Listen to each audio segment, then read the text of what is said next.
Hey guys, so this is the final look. Pangit ko. Everyone, so for today's video, i-fix lang po namin yung mga makeup namin. So, ayan, ito po yung primer, tapos dalawang foundation, tapos concealer para blend ng concealer, tapos blush on, tapos powder, at saka eyeshadow, dalawang eyeshadow. Tapos, ito yung paraan niya, nagamit na yan. Nagamit na siya guys, at ito din yung para blend ng, di ba? Cute niya guys. Nabili lang po namin siya sa TikTok, mura lang. Tapos, yung highlighter, dalawang lipstick, at saka lipstick na isa. Tapos ito, eyeliner siya guys, mascara, at para yung, ano ba yun, yung para curl ng lashes. Ayan, tapos, huwag natin kakalimutan i-mention yung brush. So, yun lang guys. So, thank you nga pala sa lahat ng nanonood. And please follow my mama's reels.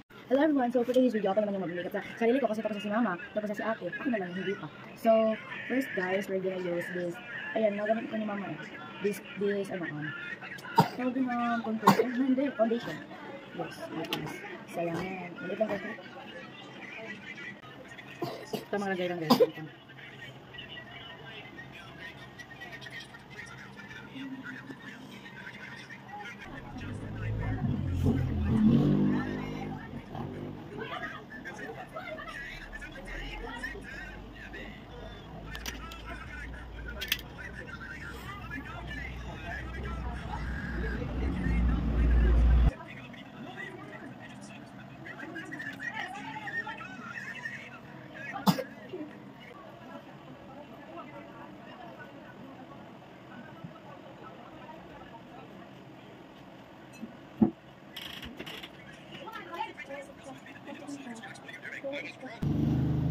Uy, si RT naman ang first one.